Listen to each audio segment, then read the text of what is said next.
All right, welcome back to Onebar and Lupagus Show. I'm Lupagus. It's that time of the week. Time to go over all the latest Vikings draft buzz with our good friend Justin from the Purple Persuasion.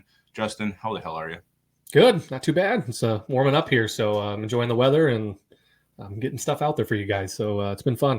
How are you doing? Yeah, we appreciate it. If any of you guys watched and not yet followed Purple Persuasion on Twitter, get your ass out there and do it. And shame on you for not following yet. You guys got to be up well over 5,000 now. Yeah, close. We're super close. I think we're about 48, 50 or something like that. So probably by this week, for sure by draft day, we'll be over 5K, hopefully. So give us a follow if you don't already do it. And thanks for all the support and the people that have followed. So thank you. Well, we appreciate all the nuggets you guys put out. It's constant, it's consistent, it's multiple. I mean, it's just always something. So you're definitely on top of it. And we love that. So let's get into some of the stuff that came out this week. Let's start just with yesterday. Yesterday morning, I was going out to do something, and all of a sudden I look at my phone and I see this report from you guys that the Vikings may be unwilling to part with the 23rd overall pick, and they want to hang on to it. When they're trading up, they're going to try to hang on to that pick. What do you think of this one? Yeah, that was a fun one. We saw that from Fowler.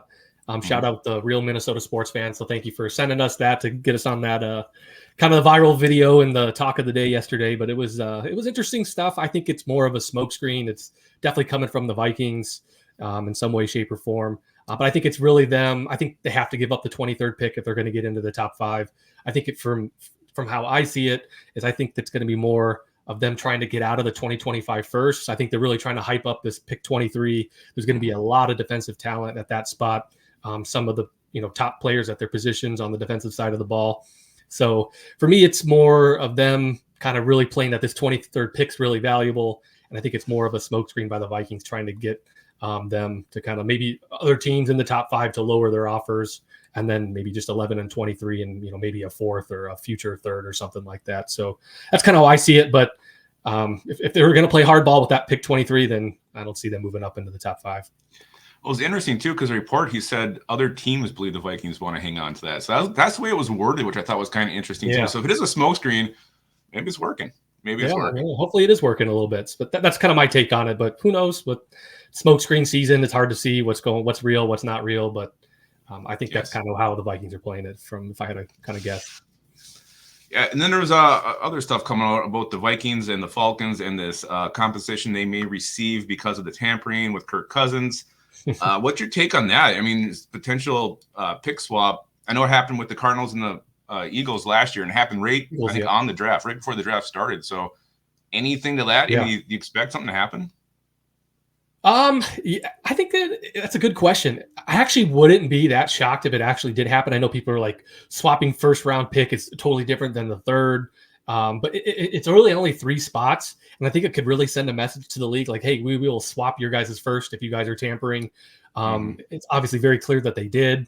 And it's, Kirk Cousins spoke about it and that whole thing and charade. So, Pitts did too. So it's very clear. I don't know how long it takes them to investigate all that kind of stuff, but I wouldn't be that shocked. And I think it could be a hammer like, hey, we're swapping first round picks.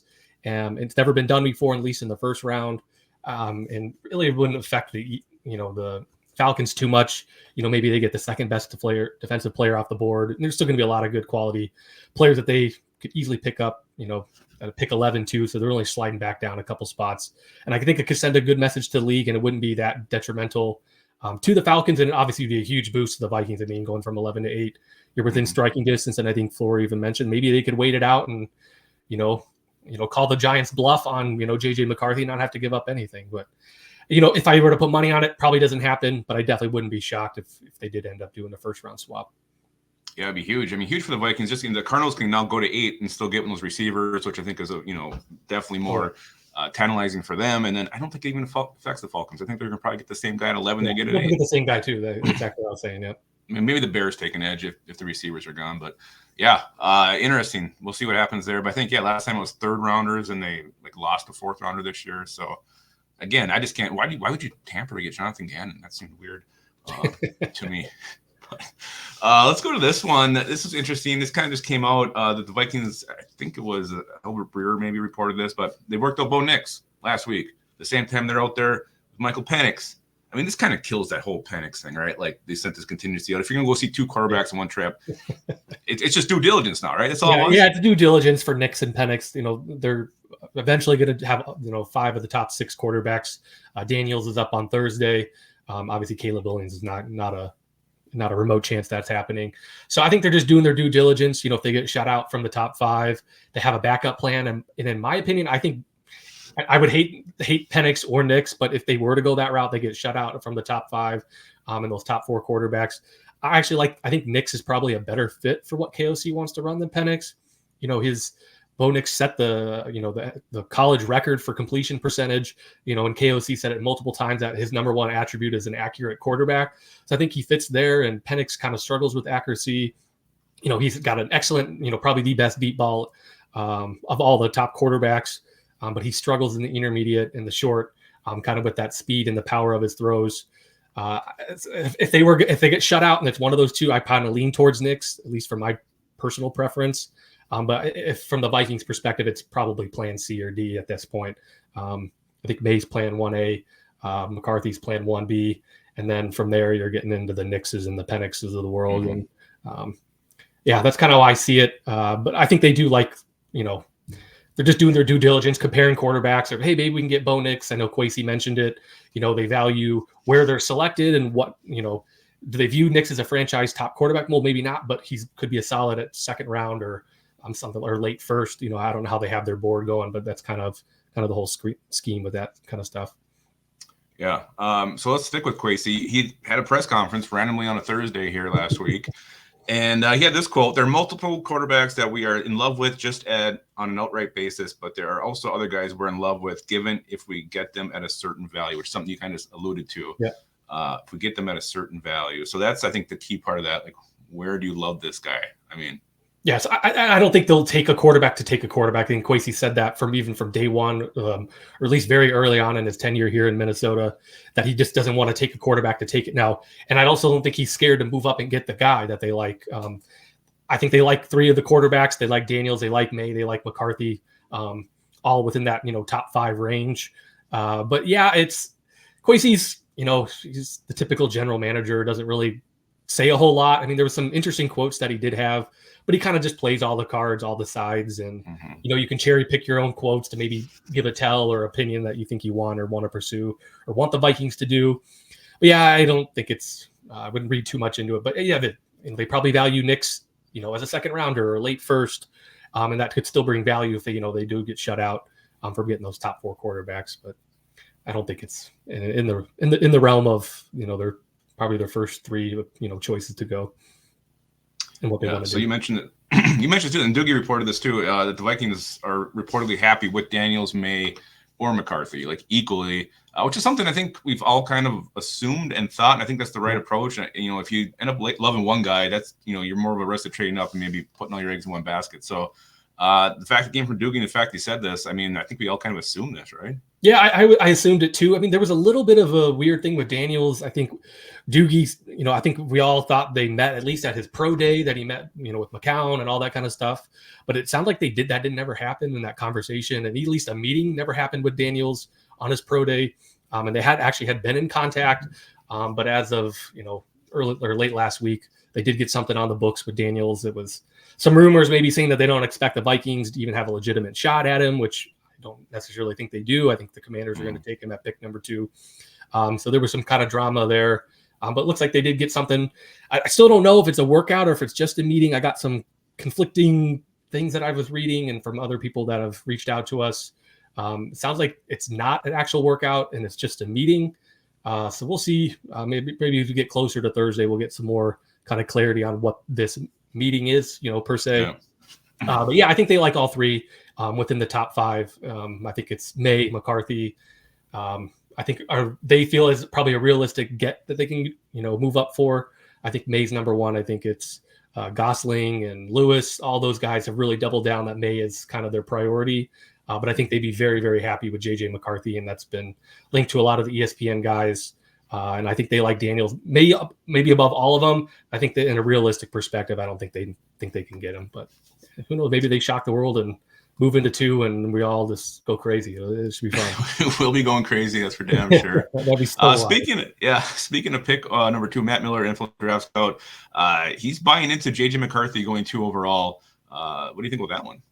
Yeah, it's interesting. He was the only one of Jordan Reed and Field Yates in that article that dropped this past week that had him as, is it a smokescreen? Is it actual fact? He was the only one that actually said he is buying into it a little bit.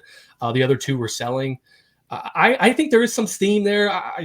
We just put out a tweet just a little bit ago that Daniels has moved from like -160 to -230 in like 48 hours to go at pick number 2. So I think he's pretty much an auto lock to go at pick number 2. I wouldn't be shocked at all if, say, somehow the Commanders drafted May at number 2. But I do think, they're probably all evaluating the quarterbacks. And I think McCarthy's valued a lot higher by teams and execs and scouts compared to the fans. I think the fans are, he didn't do anything. All he did was hand the ball off. And I think that's just a fan persona of JJ McCarthy. I think he's valued a lot higher than we as fans think. So I think there is some steam there a little bit. I would still be very shocked if he did go number 2. Yeah, I would be too. I feel like he's almost on a ledge by himself on this one, going up there, putting McCarthy at 2. One more. And this was ESPN. They put together a little something, latest draft rumors for every team. And the Vikings, Kevin Seifert, he put the Vikings odds and trading up 50%. 50%.